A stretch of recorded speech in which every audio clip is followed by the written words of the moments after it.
സൺസ്ക്രീനിൽ തന്നെ chemical and mineral sunscreen ഉണ്ട് അല്ലേ? അപ്പം പറയുന്നത് കേട്ടിട്ടുണ്ട് മിനറൽ ആണ് കുറച്ചും കൂടെ ബെറ്റർ കെമിക്കലിനെ കാട്ടിലും എന്ന്.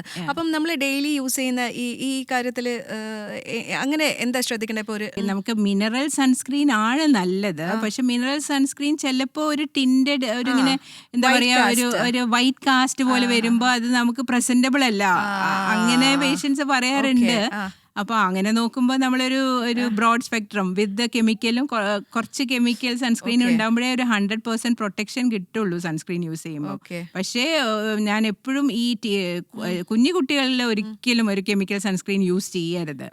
അത് മിനറൽ ബേസ്ഡ് സൺസ്ക്രീനേ യൂസ് ചെയ്യാവൂ. അതിപ്പോ കാണാൻ നമ്മളിപ്പോ ബീച്ചിലൊക്കെ പോകുന്ന ചെറിയ ബേബീസിന് വരെ സൺസ്ക്രീൻ അപ്പോഴൊക്കെ നമ്മൾ എപ്പോഴും ആ സിങ്ക് അല്ലെങ്കിൽ ടാൽക്ക് ഒക്കെ ഉള്ള മിനറൽ ബേസ്ഡ് സൺസ്ക്രീൻ ആണ് നല്ലത്. അല്ല, ആക്ച്വലി എന്റെ ക്വസ്റ്റ്യൻ എന്താ വെച്ചാൽ നമ്മുടെ അമ്മയാണെന്നുണ്ടെങ്കിലും അമ്മമ്മമാരാണെന്നുണ്ടെങ്കിലും ഒന്നും സൺസ്ക്രീൻ ഇങ്ങനത്തെ ഒരു കാര്യങ്ങൾ യൂസ് ചെയ്ത് പക്ഷെ അവരുടെ സ്കിൻ ഇപ്പോഴും നല്ല പെർഫെക്റ്റ് ആയിട്ടുണ്ടാവും. പക്ഷേ നമ്മളെ ഏജിലുള്ള ആളുകളാണ് ഈ സൺസ്ക്രീനിന്റെ പുറകെ അങ്ങനെയൊക്കെ പോകുന്നത്. അപ്പൊ ആക്ച്വലി ഈ സൺസ്ക്രീനൊക്കെ ആവശ്യമുള്ളത് തന്നെയാണോ? സൺസ്ക്രീൻ ആവശ്യമില്ല എന്ന് ഞാൻ പറയില്ല, ആവശ്യമുള്ളത് തന്നെയാണ്. പിന്നെ ഈ അമ്മമ്മമാരും എല്ലാം അവര് ജീവിതശൈലി അല്ലല്ലോ ഇപ്പൊ നമ്മളെ ജീവിതശൈലി. അപ്പൊ അവര് നല്ല പ്യൂർ ആയിട്ടുള്ള ഭക്ഷണവും അങ്ങനത്തെ ഒരു ലൈഫ് സ്റ്റൈൽ, അങ്ങനെ സ്ട്രെസ് ഒന്നും ഇല്ല, അങ്ങനത്തെ ഒരു ലൈഫ് സ്റ്റൈൽ അല്ലേ അവര് പിന്തുടർന്നിരുന്നത്. അപ്പൊ അവർക്ക് അങ്ങനത്തെ സൺസ്ക്രീനും ഒന്നും ആവശ്യമില്ല. എന്ന് വെച്ചാൽ സൺസ്ക്രീൻ അല്ല, എല്ലാ സ്കിൻ കെയർ റൂട്ടീനൊന്നും ആവശ്യമുണ്ടായിരുന്നില്ല. ഇപ്പത്തെ നമ്മളൊരു ലൈഫ് സ്റ്റൈൽ അങ്ങനെയല്ലല്ലോ. നമ്മൾ അങ്ങനത്തെ എല്ലാം ഇങ്ങനെ പ്രോസസ് ഫുഡും ഭയങ്കര സ്ട്രെസ്സും അങ്ങനെയൊക്കെ വരുമ്പോൾ നമ്മള് സ്കിൻ കെയർ റൂട്ടീൻ യൂസ് ചെയ്യണമെന്നല്ല, പക്ഷേ ഒരു സൺസ്ക്രീൻ ഒക്കെ യൂസ് ചെയ്യണം. നമ്മൾ പ്രസന്റബിൾ ആയിരിക്കണം, ടാനിങ് ഒക്കെ വരും. അപ്പം അങ്ങനെ നമ്മളെ സ്കിൻ ടൈപ്പിന് പറ്റിയ ഒരു സൺസ്ക്രീൻ യൂസ് ചെയ്യണം. അമ്മമാരെ യൂസ് ചെയ്യാത്തതുകൊണ്ട് നമ്മൾ യൂസ് ചെയ്യണ്ടെന്ന് പറയില്ല. അവരെ ജീവിത രീതി വേറെ ആയിരുന്നു, നമ്മളെ ജീവിത രീതി വേറെയാണ്. നമ്മൾ എക്സ്പോസ് ചെയ്യുന്ന എൻവയറമെന്റൽ പൊല്യൂഷനും അതൊക്കെ ഡിഫറെന്റ് അല്ലേ.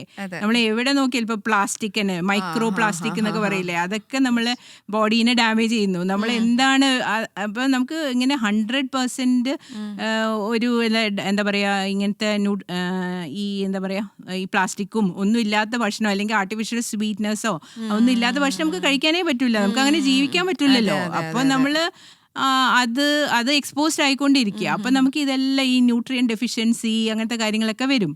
അപ്പൊ നമ്മളൊരു എക്സ്ട്രാ ന്യൂട്രിയൻസ് കഴിക്കണം, ഇങ്ങനത്തെ കാര്യങ്ങളൊക്കെ ചെയ്യണം. അങ്ങനെയാണ് എൻ്റെ ഒരു അതല്ലേ.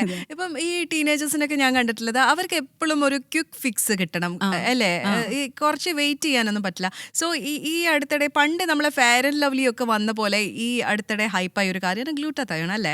അപ്പം കുറേ ആളുകൾ ഗ്ലൂട്ടതയോൺ ഷോർട്സ് എടുക്കുന്നു. പക്ഷെ അതിൻ്റെ ഇപ്പോഴും നല്ലതാണോ ചീത്തയാണോ എന്നുള്ള കാര്യത്തിൽ ഭയങ്കര കോൺട്രവേഴ്സി ഉള്ളൊരു കാര്യമാണ്.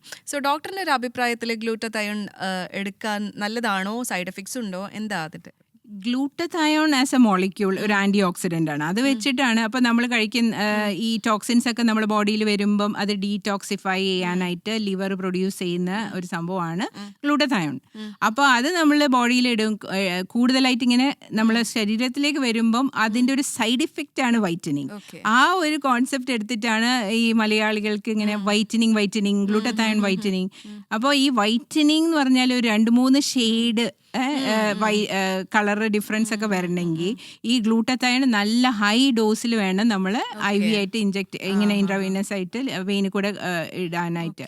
അപ്പം ഞാൻ ആസ് എ ഡെർമറ്റോളജിസ്റ്റ് ഞാനിങ്ങനെ ഹൈ ഡോസ് ഗ്ലൂട്ടതയോൺ പ്രൊമോട്ട് ചെയ്യാറില്ല.